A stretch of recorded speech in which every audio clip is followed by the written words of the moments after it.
This is the Rational Reminder Podcast, a weekly reality check on sensible investing and financial decision-making from two Canadians. We're hosted by me, Benjamin Felix, Chief Investment Officer, and Dan Bortolotti, Portfolio Manager at PWL Capital. Welcome to number 396, getting closer and closer to that 400 episode milestone. An arbitrary milestone that we have nothing special planned for. That's right. Yet, but we still have time. Yeah. So today we welcomed Theresa Ebden, who is the Vice President of the Investor Office at the Ontario Securities Commission. Now, if that doesn't sound exciting, I want everyone to know that Ross, who listeners will know from our year-end episode where you got to hear Ross from One Digital, who sits in on our episode recordings to make sure they are compliant. As a compliance person, Ross was on the edge of his seat for the whole discussion. I think that's important to point out for listeners. No, but we had a fantastic conversation with Theresa. The Ontario Securities Commission is a really interesting organization, and Theresa introduces a little bit about who they are and what they do. They're a securities regulator, obviously in Ontario, but they do a lot of really, really interesting work on research, investor research, and outreach, education. And between those two things, they've produced just a tremendous amount of really, really high quality content, both research, really high quality research papers, but also retail investor focused educational material through their GetSmarterAboutMoney.ca website, which we talk about during the conversation. And you'll hear me get excited about it because I really do think it's a fantastic website. So we talked a little bit about who the OSC are and what they do. We talked about some of their research on finfluencers. And I was interested to find out, Dan, that I am in fact a finfluencer. I think you are too. Well, I don't know. I feel honored to be have that label bestowed on me. But and as we're going to talk about a little bit, one of the hazards of being a finfluencer is you are a target for fraud. And so we're going to get into that a little bit, share a little bit of a personal story that you had, Ben. Yeah, that was interesting messages to get from people that I was being impersonated. Anyways, we talked about finfluencers and just the role that they're playing in retail investing and how people are consuming the advice and being influenced by the advice from finfluencers. We talked about AI, like the example you just mentioned, Dan, and some of the other ways that it's being used. About a lot about scams, which I think Ross mentioned. That's one of the parts that he really enjoyed from a compliance and sort of regulation perspective, just what can we do about that in terms of investor education and mitigations. And we talk about gamification, which is one that, people think about scams as, oh yeah, like you got scammed, but gamification are these more subtle nudges that can happen in investing apps. So it's not illegal, it's not breaking any regulations or laws, but there's little incentives that can make you behave differently than you would have otherwise inside of investing apps. We've talked in the past about options trading and individual stock trading and how that gets gamified and promoted through apps and then leads to, not great investor outcomes. Anyway, so we talked a little bit about that and how the OSC is thinking about it and the research that they've done on it. So that was pretty cool. Yeah, it's interesting, on the gamification point, there's all of these really sort of well-established techniques that retail stores, and casinos, and even restaurants and things like that use to get you to spend more money, stay longer, spend more.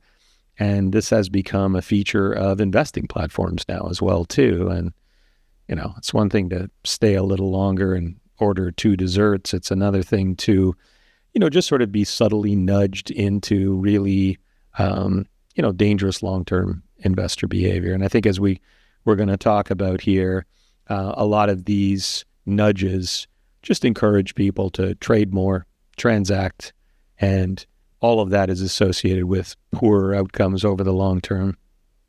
Yeah, and more profits for the institutions promoting those behaviors. That's the real rub.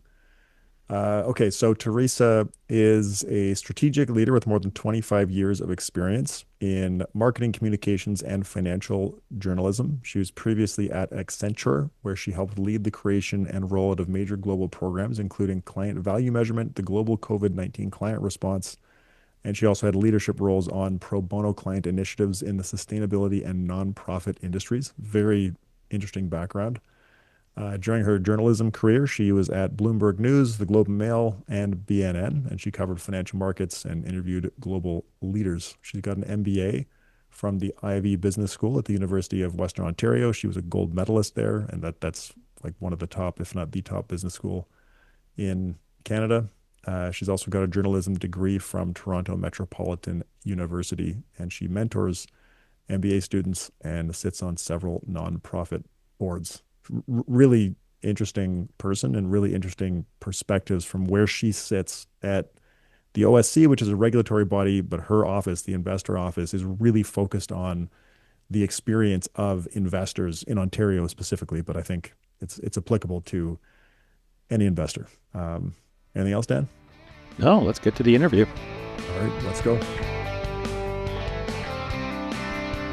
Theresa Ebden, welcome to the Rational Reminder podcast. Thanks for having me. Great to be here. Excited to be talking to you. So to give our listeners some background, can you describe what the Ontario Securities Commission is? Absolutely. So the OSC is an independent Crown agency. We regulate Ontario's capital markets. We make rules that have the force of law, and by adopting policies that influence the behavior of capital markets participants. Our mandate is to provide protection to investors from unfair, improper, or fraudulent practices.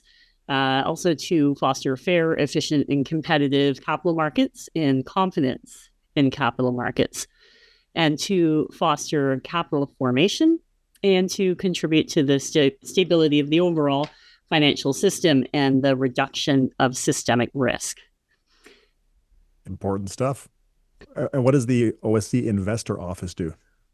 Yeah, so the Investor Office, it has to do with providing protection to investors. It's a key part of our mandate, as you heard. So we work to protect investors. We make and enforce the rules. Of course, the Investor Office leads the efforts of the OSC to identify and address investor issues and concerns. And so I have three main work streams in the Investor Office. I have a policy advisory team. So that's a team of lawyers, and they work on investor-facing policy. So there is something we refer to as the OBSI, or Binding Authority Project, which has to do with pursuing binding authority for recommendations by OBSI for investor redress. So what does that mean? You know, if you've had an advisor who has put you in something that is way out of your league and you didn't realize it, and perhaps you need to make a complaint. The complaint goes to OBSI. Currently, that is not binding, meaning it's a recommendation. But the idea is after this initiative, it would be. And so it's an initiative that's being worked on right across Canada with the CSA. Another example of policy that this team works on is the Vulnerable Investors Project. So this came out of a huge push that we did with our Seniors Advisory Council. And that was a few years ago that started up. And the idea was to take lots of advice and make sure that we were embedding the needs of seniors and other vulnerable investors into our day-to-day regulatory activities. So out of that came some tools like the Trusted Contact Person Initiative, which you may have heard of. And then, of course, they help me with our international collaboration across with the OECD and International Organization of Securities Commissions. So that's a very active, helpful team in the Investor Office. Then we also have education and outreach. They handle all of our education and outreach platforms and projects. So GetSmarterAboutMoney.ca. All of our social media channels, there's a major effort to make sure that we're educating investors about everything in the financial literacy basket, because we know that that is what helps inoculate against fraud and help people have a better experience as investors. And then finally, there's the inquiries and contact center. So they take calls from the public, and we process about, I think it's 10,000 cases a year. And so we'll have market participants call in as well. And then across that, I've got a group working on investor experience and the segmentation of investors and understanding their behaviors, working with our behavioral insights group. So that's a little bit about what we do in the investor office, all working together to just basically make our capital markets more inviting, thriving, and secure. Holy smokes. It's a lot. There's a lot going on. I love it. It's great. Yeah. How does the investor office identify which issues to focus on? Like you mentioned the trusted contact person and that, which we've talked about in this podcast a bunch of times, but how do you guys decide this is the priority? Absolutely. That's a great question. And it's, there are many different ways that we do that. Now, we do have an expert investor advisory panel we work very closely with. They meet monthly. And so that has to do with all of the different sort of policy initiatives that may be coming down the pipe. And we sort of share information in terms of different education initiatives. We also work very closely within the OSC. So we have within the strategic regulation group that I sit, we've got an innovation office. We have an area that deals with thought leadership and behavioral insights, horizon scanning for issues. Our chief economist, we've got a lot that we work in there. And then we have sort of all of the different meetings that will happen across the commission, enforcement, corporate finance, all of these groups to make sure we have our ears to the ground. There's also a lot of international collaboration with regulators through Committee 8 in the International Organization of Securities Commissions, 38 different regulators on that.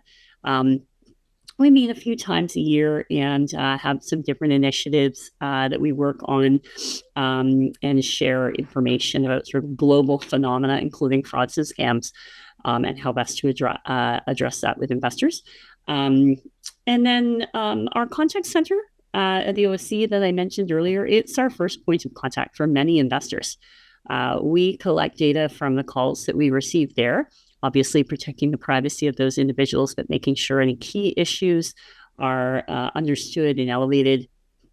We work very closely with our behavioral insights team and thought leadership as well. So really, if you want to identify major issues affecting investors, you have to understand what motivates them and how they're thinking. So that is an important team as well. And then, of course, last but definitely not least, there's a lot of collaboration nationally with the Canadian Securities Administrators. So that's the blanket organization for securities regulators in Canada. So my team works across a couple of different CSA groups on different initiatives. I mentioned the Binding Authority Project, but also the Investor Education Committee.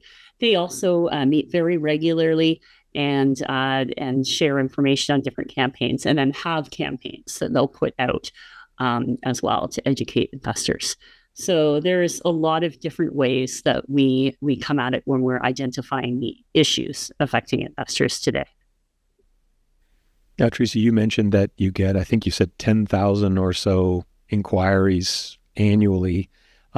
What's the nature of those questions? Is it primarily people who are have complaints about investments that they've been put in by advisors, or are they focused more on fraud and other sorts of things that don't have anything necessarily to do with, the financial industry per se, or is it a mix of all of those things? We get everything.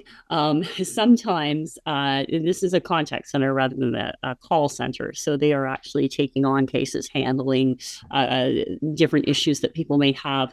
I would say 75% of that are market participants with queries that can be anything to do with quarterly filings or what have you. So it's a mix of skills on the team. So there are lawyers, paralegals, different people who come from different sort of areas of experience, enforcement. Some former enforcement people worked in there as well. So, and that is helpful for the investor calls. A fairly large portion of the calls are actually fraud related. So people calling in and saying, I invested in this crypto investment a couple of years ago. I've put in this much. Now I'm not hearing from them, or I have hired, recovery services, which is what we call the recovery room scam, where they come back at you, trying to get your money back. And so we get a lot of questions about that, which, we sort of help them understand, whether or not if the individual was registered, whether this is a legitimate organization. And then sometimes you'll get investors calling and not quite understanding what they've invested in. So if you have bought crypto, for example, and you maybe don't understand how it works, what a wallet is, et cetera, it's just helping them as well. So there's different areas, but, also if you have to make a complaint or seek help after a loss, or if there has been a disgorgement order by our capital markets tribunal, people will call in there with inquiries about that. We'll take calls on anything to help the people understand their investments. Wow, it's an incredible service. And then and free. And free, yeah. And then those data flow into priorities, like strategic priorities for the OSC. Yes, absolutely. So, the data, I'll talk about that first with the increase in contact center. So obviously there's a whole CRM that goes into, and we do distill different issues that we find and share. We meet weekly.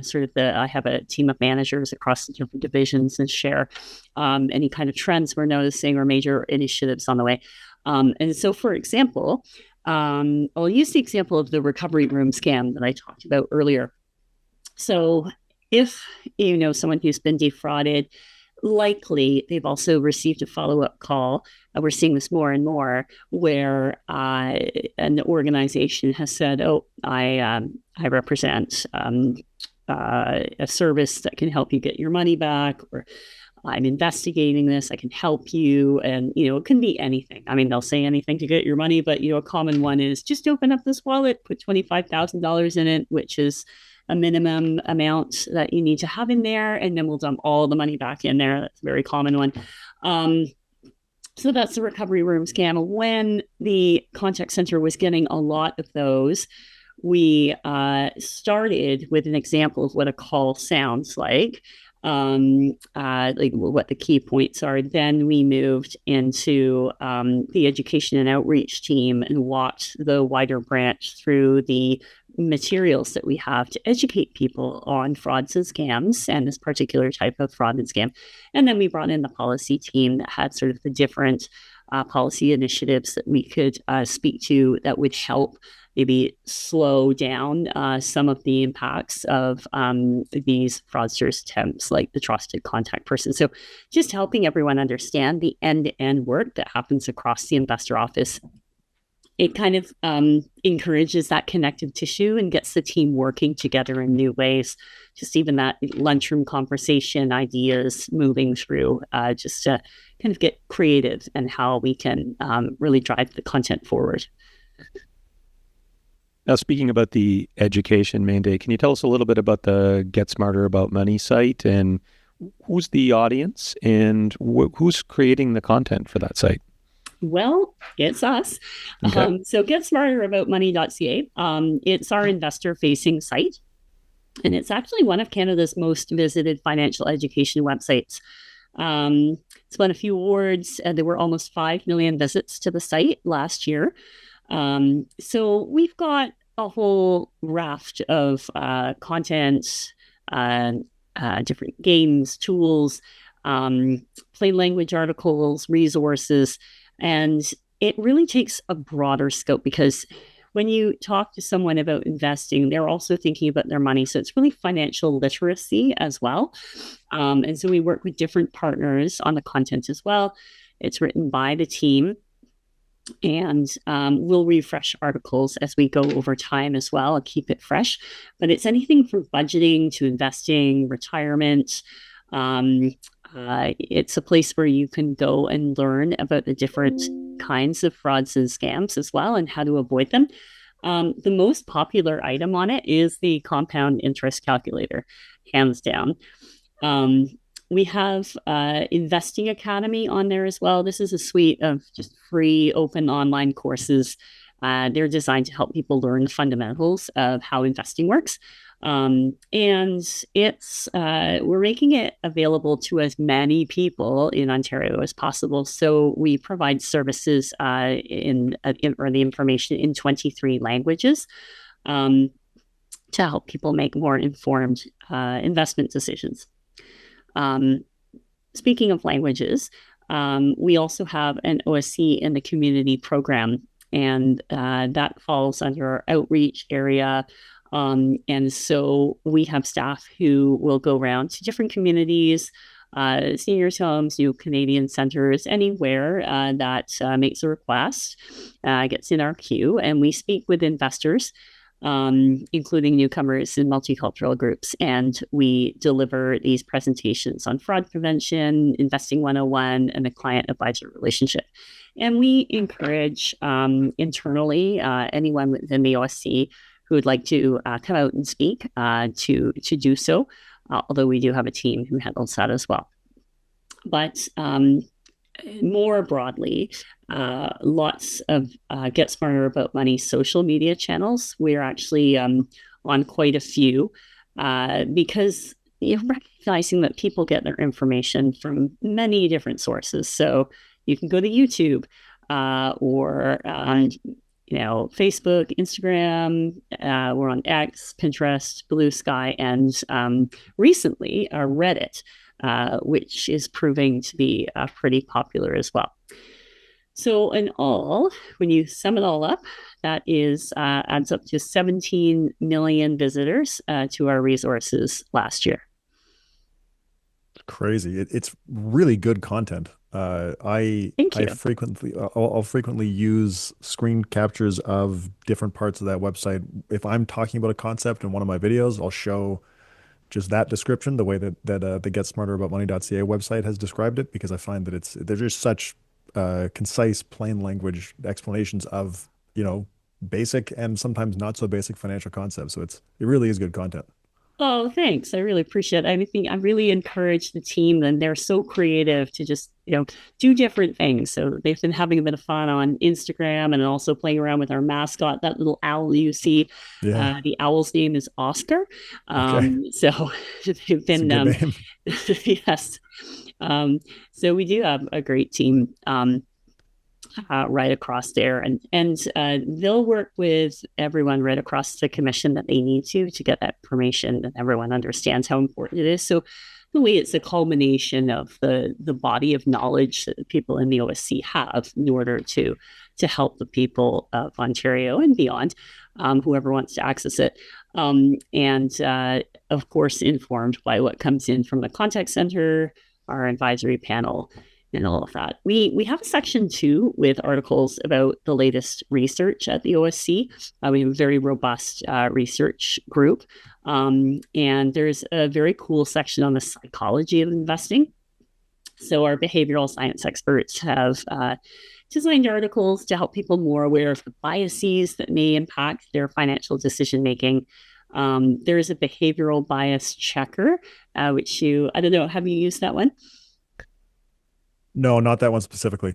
Okay, that's a neat one. It helps you sort of identify any bias that you may have. And we all have them, right? We all come to the table with different biases.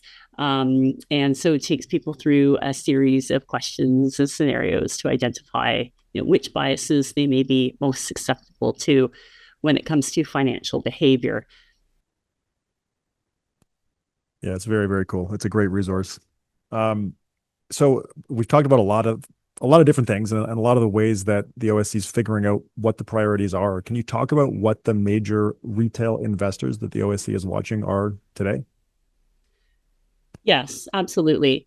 I would say first, the rising risk from AI enhanced scams. We're going into March. It's Fraud Prevention Month. That'll be happening soon. And then so scams using AI, such as deepfake voices, maybe it's certain political leaders and if you feel is encouraging you to buy crypto. There's a very common one, a very common deepfake, or more convincing phishing schemes. They can pose very high risks, much higher than traditional fraud. They're going after your savings, and often these are very large sums. It is not out of the realm of normalcy for us to get calls from people who have had millions taken over years from these. So that is, I would say, right now, one of the main retail investor issues. The growing influence of finfluencers, because technology giveth, technology taketh away. I'm a major technology advocate. I think that it's when used for good, can do a lot of good. It's a great magnifier. And as people go into social media platforms looking for answers, it's given rise to what we call the finfluencer, which I'm sure you're very familiar with. We have some recent research that shows that financial influencers on social media can significantly sway retail investor decisions. Sometimes leads people to unsuitable or risky choices. I saw this video on YouTube. This guy sounded like he knew what he was talking about. He's recommending this, and you may or may not realize that person may or may not be paid to say what they're saying. They may or may not be qualified to say what they're saying. And so there's a lot of it. There are good influencers out there, and they do a great service. There are also some bad actors out there. And then there's sort of a middle ground where, perhaps you just need to kind of go out and get a few different viewpoints before you make your decisions.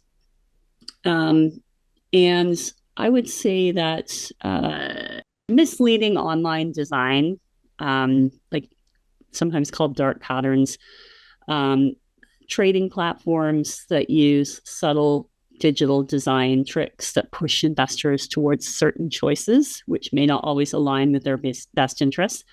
And this is not unique to our industry at all. I mean, anyone who's played a game online or even used Duolingo, which is super addictive and fun, these same things like collecting points, giving you sort of different pushes daily, rewarding you for frequent behavior, that can happen with trading platforms as well. And it's not necessarily to the benefit of your long-term financial health. So the misleading online design and the gamification on trading apps, like badges and rewards and prompts that nudge investors towards more trading or risk-taking. These are some of the retail investor issues I look at. I mentioned crypto-related risks and fraud. I think that just in general, there is a rising level of complaints coming from do-it-yourself investors. And so we've highlighted some of those issues, including confusion around increasingly complex products, losses tied to volatility, and challenges around using online platforms. So those are some of the major things I would say occupy the team today. Okay, that's perfect. We have a whole bunch of questions on each of those things because there were research papers on the OSC site that we based our questions on. So that's good. I do want to jump into questions on finfluencers, but I want to ask you about the AI stuff. So I've had twice in the last few weeks sent to me screenshots of ads that are showing up on my YouTube videos that are an AI version of me trying to entice people to participate in some kind of scam. And oh, goodness. Okay. I think because my viewers tend to be relatively sort of sophisticated or knowledgeable or skeptical, they've hopefully not been caught in it, but they've sent like, hey, Ben, just confirming this isn't you. I'm pretty sure this is a scam. What should I be doing about that? Oh, my goodness. Well, first of all, you should absolutely report it.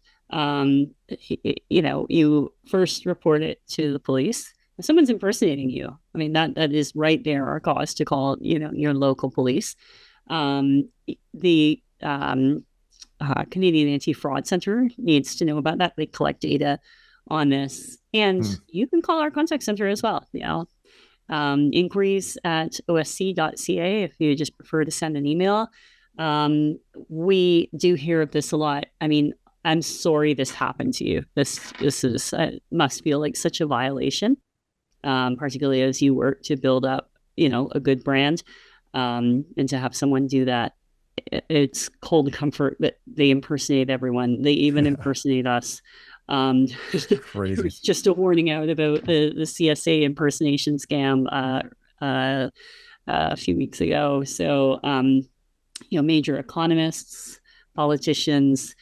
I mean, as my managers in the contact center say, they'll do anything to get your money. So yes, you absolutely should report that. Yeah. Okay. That's good. Good feedback. Scary stuff for sure. I feel bad. Like I hope people aren't getting scammed with my likeness, but it's, I feel pretty helpless because the platforms don't do much about it. Yeah. I mean, it definitely needs to be reported. So, I think that, we're seeing that with these, it's the convergence of technology coming together for bad purposes. Yeah. Right? You can use technology to fight it. But what we're seeing in terms of investor scams is, the traditional scam that would have happened before, like when I first worked at the OSC, back in 2009 to 2011, where there's boiler room scams were big. They called them that because it's just basically like people mousing room, like working the phones and trying to scam people. But AI makes it even faster at scale. You have these frequent messages. They're very polished. They're very convincing. The deep fakes, the voice cloning, the fake endorsements, bots that will build entire social media strategies, sites. And then, exploiting interest in AI itself. So scammers will promote fake or misleading AI-powered investment opportunities like quantum AI, and capitalizing on the hype and limited understanding of the technology as well. You talked a little bit about deep fakes and voice cloning, the grandparent and emergency scams as well. Not so much tied to investments, but will take your investment for sure. Where, you get that phone call from your grandchild or, a vulnerable family member, and they say, maybe they've been in a car accident. The other guy has a nosebleed. You need money to get out for bails. They're going to send someone over to pick it up in an envelope. And I mean, what we've noticed lately is the local pickup of the money rather than dropping it off in a machine or wiring it, making it virtually impossible to trace. But yeah, it's happened to friends of mine actually. And they do pick people in vulnerable moments. Like they have been known to scan obituaries and like they are, it is a world of bad out there with that. But one way to fix that or inoculate your family is, I don't know if your parents had this for you when you were a kid. They had it for me. There was a password. Like if they were going to send someone to pick me up from school, there was a password, which I'm not going to say here or anywhere. And now my parents will remember that password. And so I tell them that is your password. And if you ever think you get a call from me, that's what the password is. Wow. And, if you can't call me back or reach me, don't do anything. And you have that family safe word. Yeah. And that should help. Yeah, that seems like the next step after the trusted contact person. And we've talked about internally doing something like that for all of our clients. Administering that is a little tricky. We have to figure out how to do that, but it's inevitable because when you can be impersonated perfectly with AI, it's just really, it's really scary. Right. I mean, the thing with the trusted contact person, you self-select that. So Right. you, the investor, have the control to appoint your trusted contact person. Right. And so should you, should your advisor or your financial provider think something may be amiss, or you hit a point in time where maybe you've had an accident or you've had, or some other reason for cognitive decline, if unusual activity is happening on the account, it just gives the organization the ability to call someone and say, "We've noticed these things," and slow it down a bit. Yeah. In a Yeah, that makes nutshell, sense. that's oversimplifying it, but yes, it's absolutely. And we're finding that people do sign up for it when they're made aware of it, and there just needs to be more education on it, and even younger people. Yeah. No, it makes sense. You mentioned you alluded to finfluencers earlier. Can you describe what a finfluencer is? Absolutely. Well, in a way, you could almost say that you are a finfluencer, right? A finfluencer is not a bad thing at all. It's a good thing. I've been wondering. I've been wondering if I was a finfluencer. Well, you are an influencer in the financial realm. You're an online personality who offers advice, tips, or guidance on how to manage money, invest wisely, or achieve financial goals.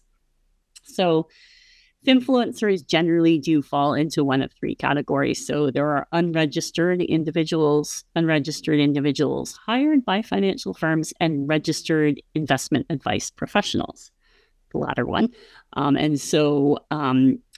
While some influencers may offer quality advice or guidance, others may have, like, you really don't know until you check it in. It's not always immediately available or available at all, but you don't know if they have a contract with the organization they're recommending or the type of investment they're recommending. There might be questionable credentials. And so, you don't always know what you're getting. And so investors don't always trust social media financial advice. They are more willing to trust specific influencers with whom they feel they've developed a trust-based relationship. Yeah, let's talk a little bit about that trust, because it's interesting to get a sense kind of how trusting people are of advice that they're getting online from people they don't know. They don't necessarily understand their background. So, how seriously are retail investors taking this kind of advice that they get online? I would say in our research, about a third, so 35% of respondents reported making a financial decision based on advice from a finfluencer, and about a quarter in experiments, so 24% of those people exposed to finfluencer style posts bought the promoted asset, versus about 7% who were not exposed. So we can see that there is a significant influence there. Our behavioral insights team has done work to sort of show those trends. Do we know why people are getting their financial advice from finfluencers? I mean, I think it's just part and parcel of the movement of the times, right? And where people get their information from. I mean, the days of sort of being on the subway and seeing everyone reading the newspaper and flipping on the news at 6 o'clock at night, and knowing a person who could help them with that. It's changed, right? Our points of connection through the day are multiples of what they were before, and so popular self-reported reasons include the perceived ease of access through those multitude of connections, simplicity. It doesn't cost anything, and it is often very informative. Social media posts can often feel more concrete and emotionally engaging than traditional financial information. And I think that does increase its persuasive power. If you know anyone who's sort of a big YouTube consumer, you can sort of almost watch it happen if it's on a topic that you don't care about, and see how they dig in and they start to have their sort of favorite people that they listen to on whatever topic it may be. So the reality is influencer advice is convenient and accessible, and that's why people are doing it. So interesting. Is there a specific demographic group or type of person that's more likely than others to take finfluencer advice? Yeah, we did some work on that as well.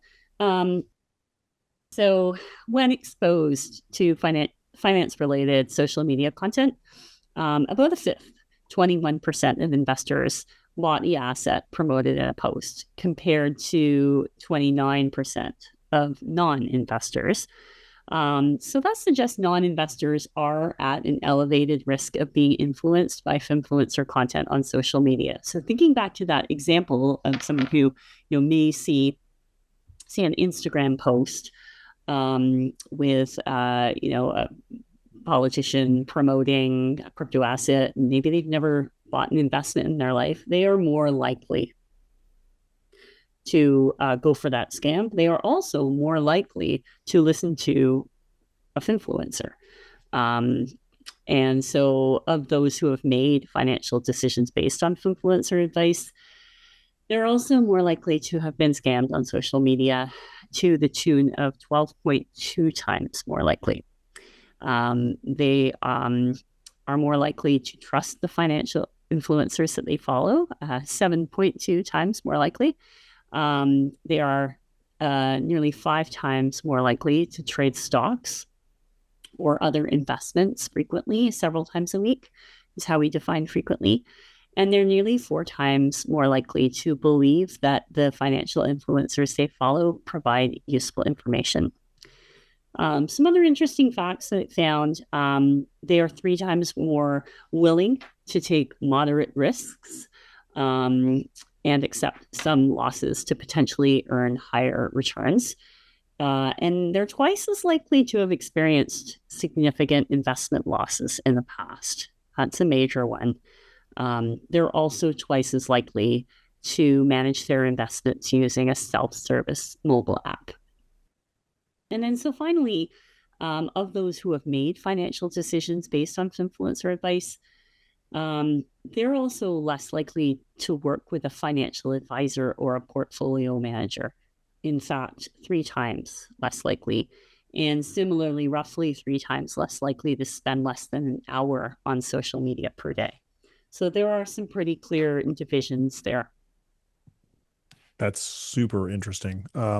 Obviously, we don't tell people that they shouldn't have financial advisors. We try and be balanced, but we're a little biased. But I know that a lot of non-registered finfluencers, I know this because I've seen some of their videos, they often sort of create skepticism about traditional regulated financial advice. Like they tell their followers, you shouldn't have an advisor, you should do this thing or buy this product or whatever.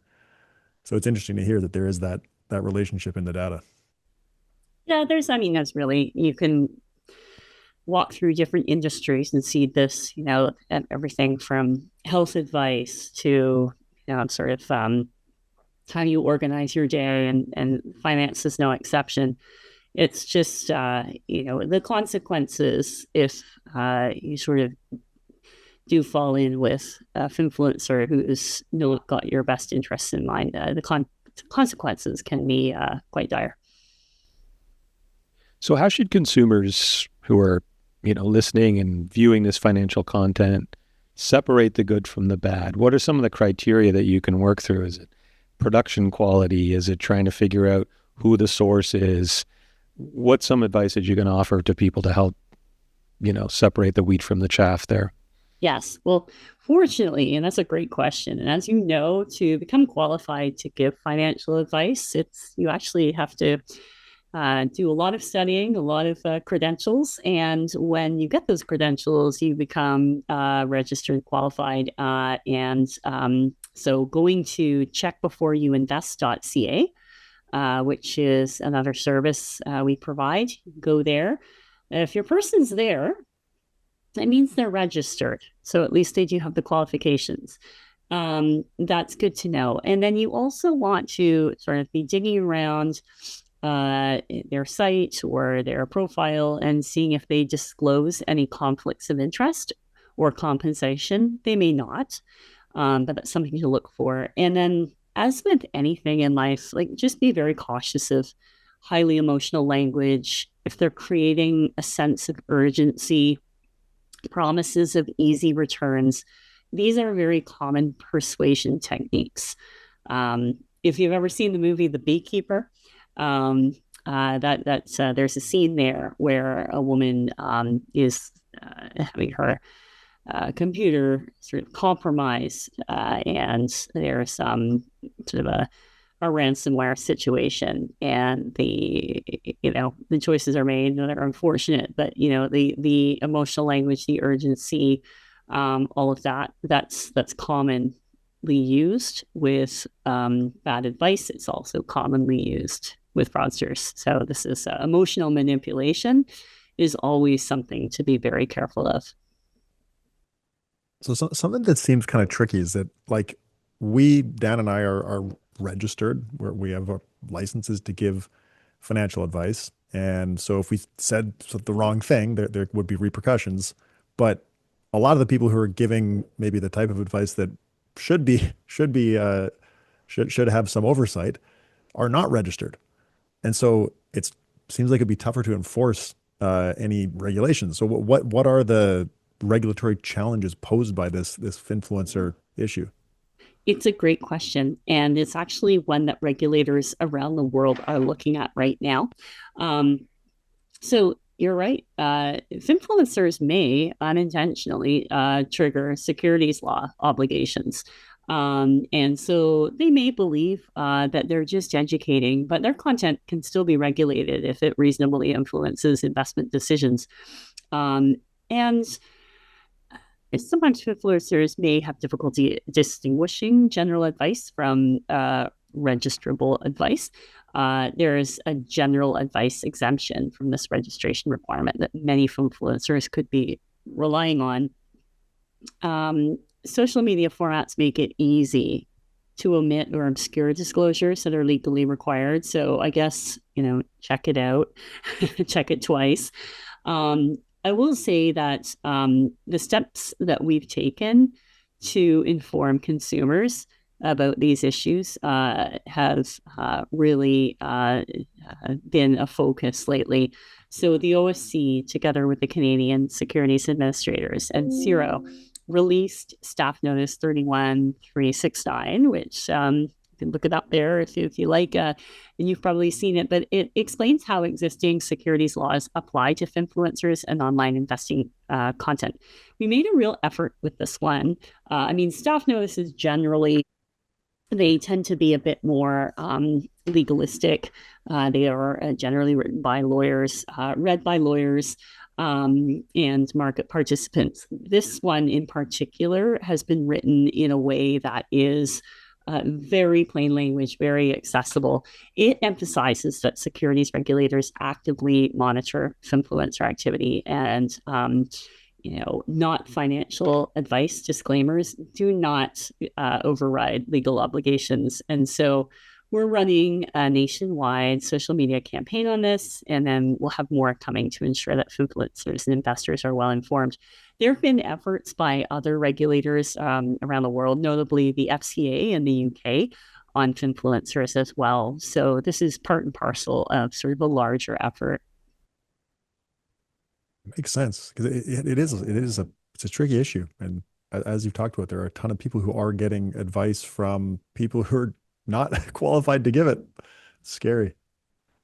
Yes, we can't just fall back on caveat emptor, buyer beware, right? Like it's steps like this influencer initiative, I think, really go the extra mile to make sure that it's really clear the rules are there, and there's a promotion campaign attached to it to make sure we're getting in front of the people who are providing advice online. Yeah, because most people, I think, they want to follow the rules. Like they don't want, I think generally speaking, most people do. of course, there are those who don't, but it's just about making sure people also understand that when you go online and you start providing advice, these are the guidelines. Yeah. And it's especially like some of the data you shared on who is more likely to take the finfluencer advice. Like they're unsophisticated investors. So the buyer beware, like you said, just doesn't really work.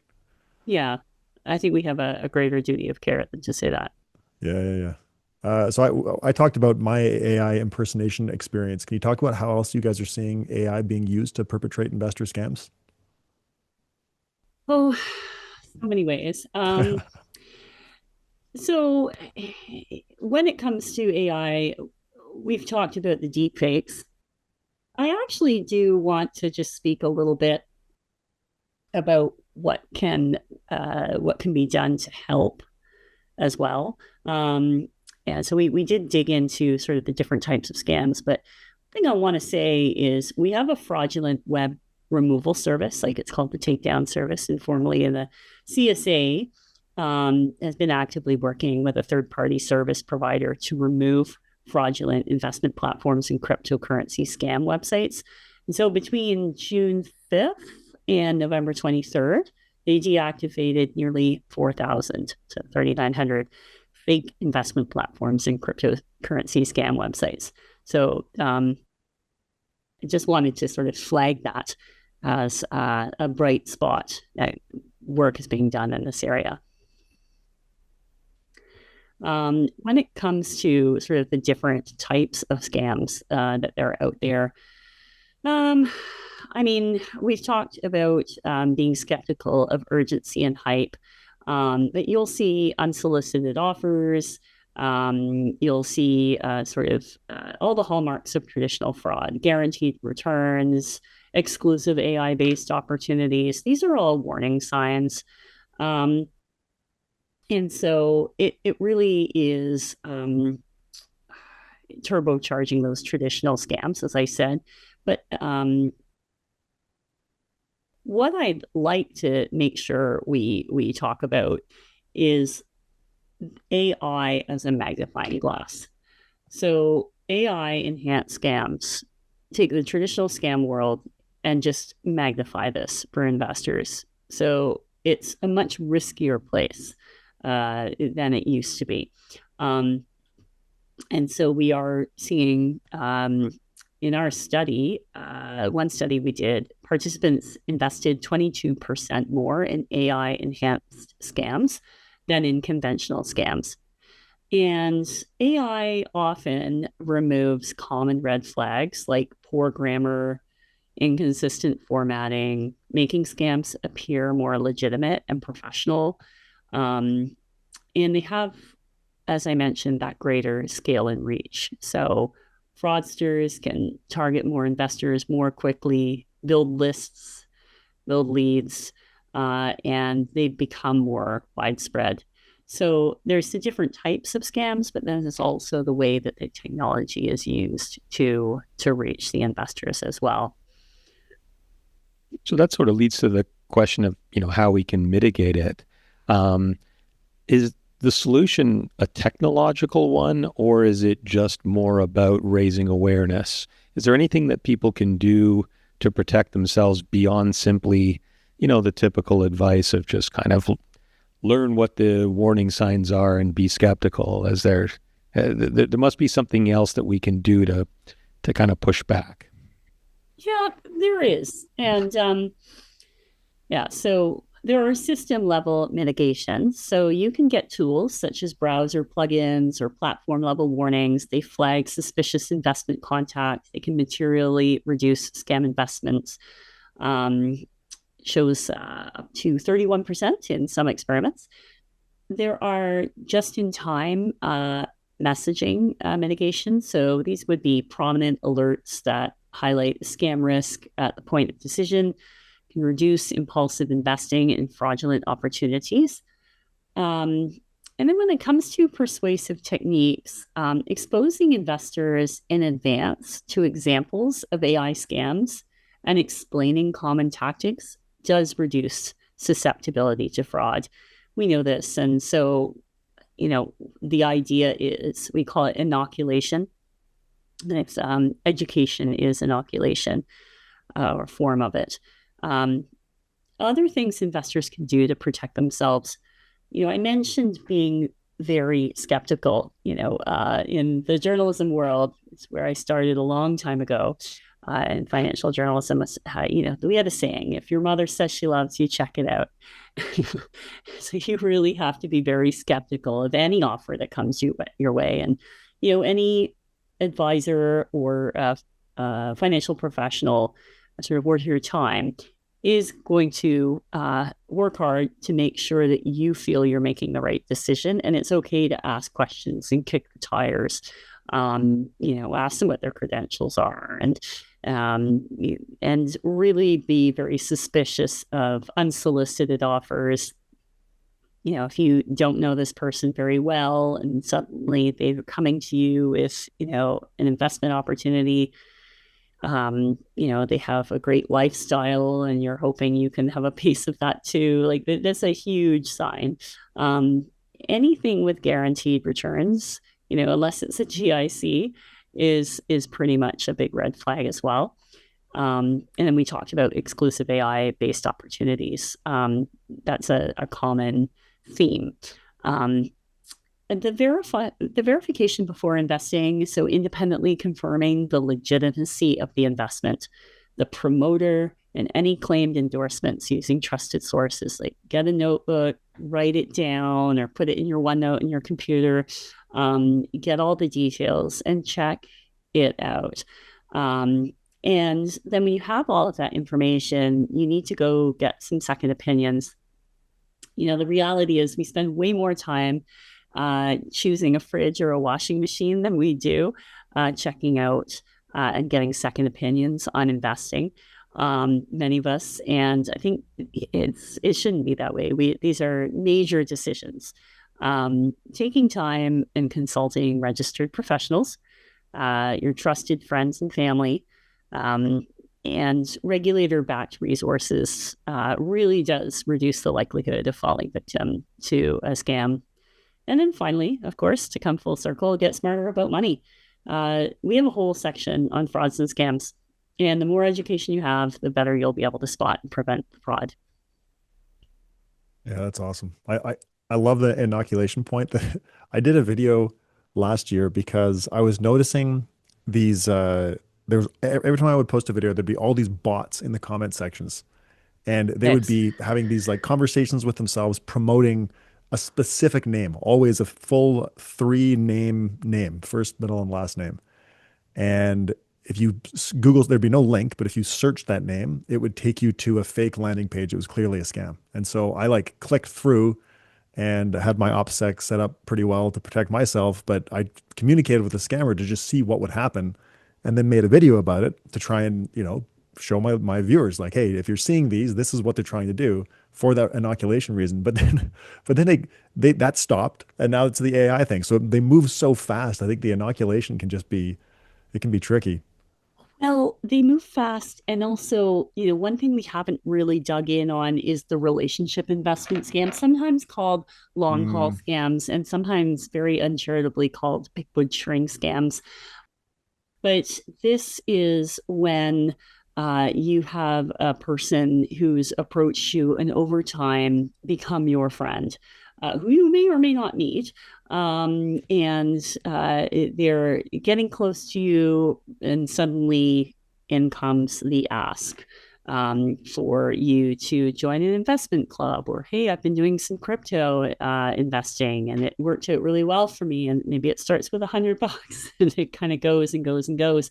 This can happen to anyone, and there is a loneliness epidemic out there, right? We have our phones, we're all connected, but real human contact, particularly those who are more vulnerable and isolated, they do tend to be more prone to the relationship investment scam, and they're insidious.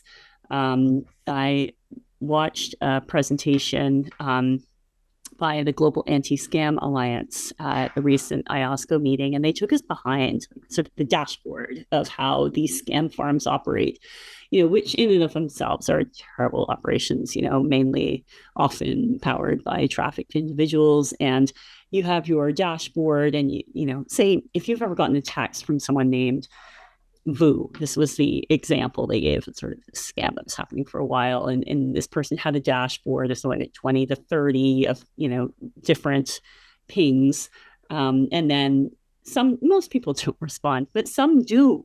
And when they respond, it's figuring out what to say back to them using the AI translator, and then getting them to a point where you pass on to the next room, right? Which is the person who's dedicated to talking to that person over time, building the relationship, then to the voice team, then, into the mode where you're working on the investing sort of ask.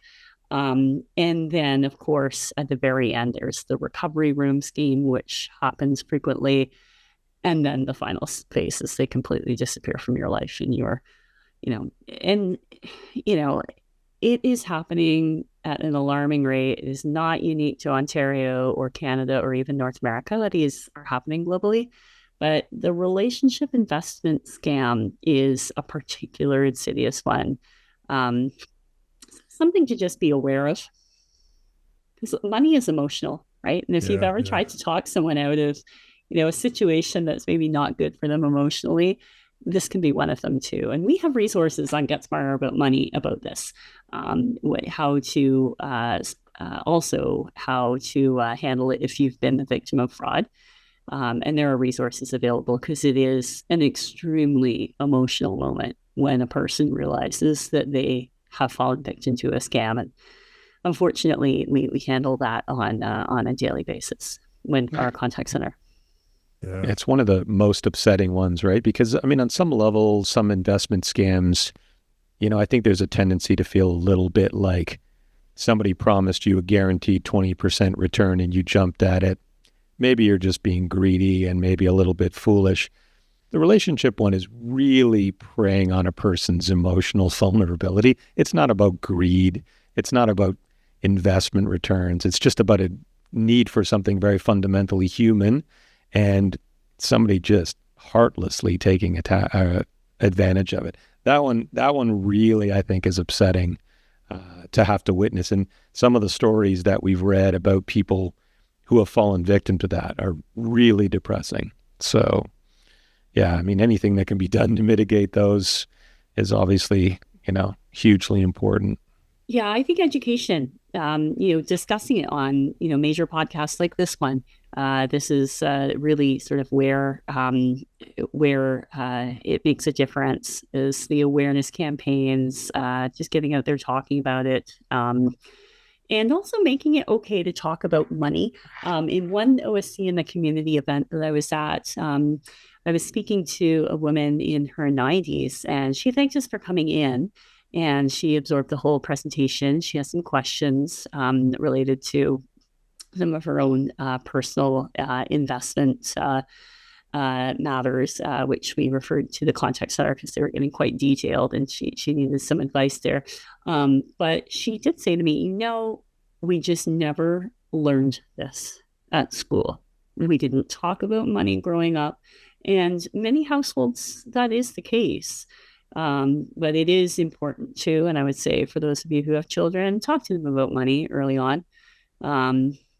Definitely, we're finding younger people getting into in the idea of investing, maybe even treating it like a game. And just it's important to have the money conversations, blunt ones, early.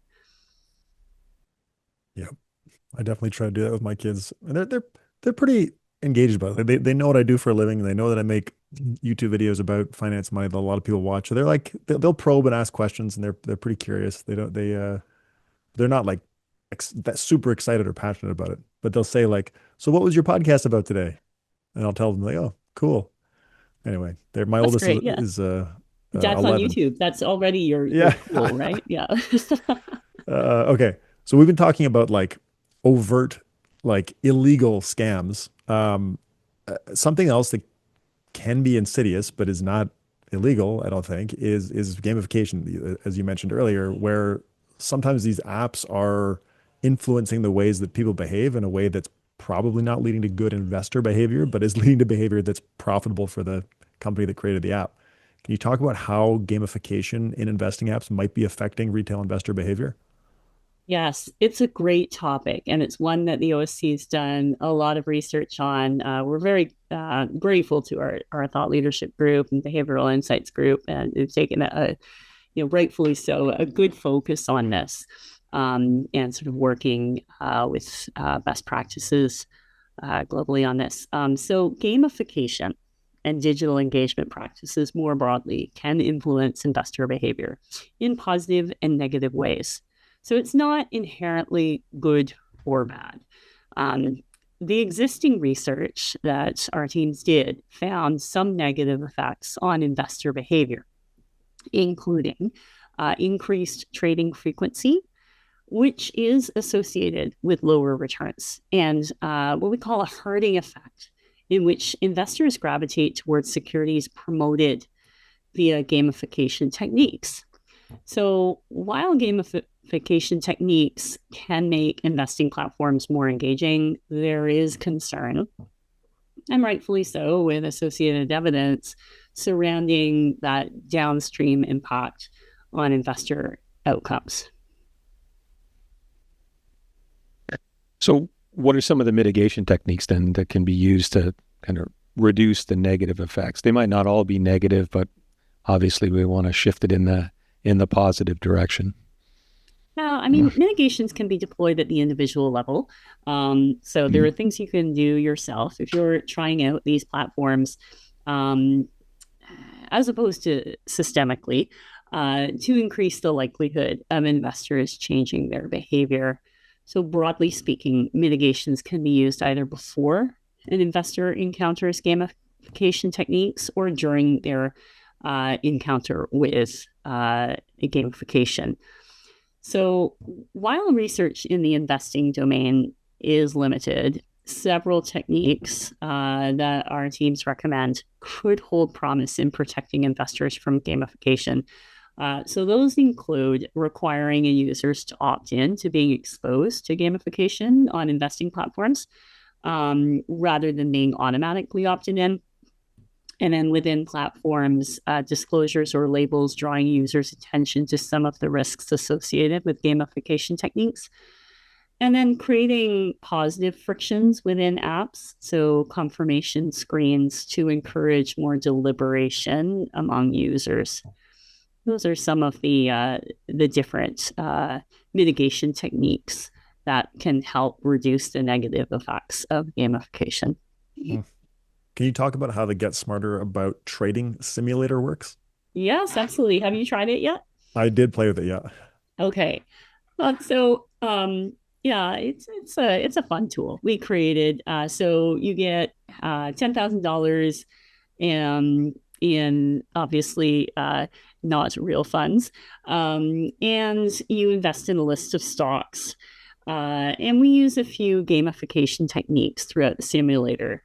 So you get into the simulator. It just basically helps people understand how the gamification techniques may be influencing their trading behavior and help investors make more informed decisions. And so you log in, you see your wallet, your available funds. You're given a list of sort of limited information. It's not the Bloomberg terminal by any means, but you've got these fictitious stocks with a bit of share history and sort of they've been up or down, and then you go through I think it's 8 days. Once you set your book, you move forward, and then you go day by day. Do you want to make any changes? It's funny, I went through, I picked everything on day one and went through the first time and just didn't change a thing and ended up slightly down.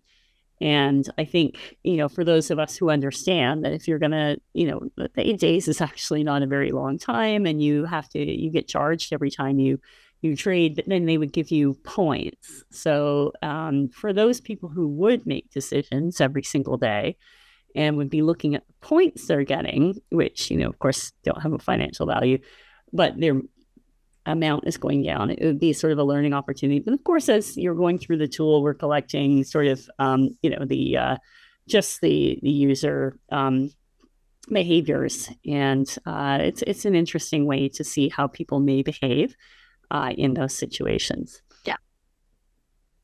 It So how does highlights gamification? Sorry. Sorry. Yeah, it just highlights the specific gamification techniques used, and it just helps you appreciate those subtle but powerful ways that they may try to draw you in. Yeah, I'm just wondering how gamification can be used to kind of improve investor outcomes, because certainly there's going to be some negative effects associated with it, but there's probably some positive ones as well. So, yeah, I think that we have a pretty good stat there, a 3.5 to 4.5% increase in diversification when positive gamification techniques were used in our most recent research and experimentations. Generally showing that gamification can improve investor outcomes through increases in portfolio diversification. So beyond diversification, gamification can be deployed by platforms to encourage a range of positive investor behaviors, including reaching savings goals and appropriate levels of risk-taking. And so the examples that could be used to achieve these outcomes include feedback, goal and progress framing, rewards, and social interactions. all right, so let's just wrap up with a few final questions. Let's just going to ask you which of the OSC priorities or initiatives that you're working on now are you most excited about for the future? Absolutely. Well, I'll be honest. When I came on, it was just over a year ago. Leading into starting here, it was the entire strategic plan I was attracted to. I think it was beautifully laid out. It all made sense. All the pieces of the organization working together, and I found that very attractive. For someone coming in and wanting to have sort of this challenge. Really apply the MBA, really get into an organization and help drive a very clearly laid out strategy. There are 6 goals in this strategy. Goal 2, enhance the experience of the individual investor. That is the one that I live every day. All of them matter, but that is the one that I work on most closely in the investor office. It's really cool. I mean, it's incredible for people in Ontario, but really anybody, because anybody can access the resources the OSC is creating. It's an incredible resource. Like what a service you guys are providing to the public. Oh, thanks very much. I mean, really it comes down to ensuring that investors are positioned to make better life cycle investment decisions.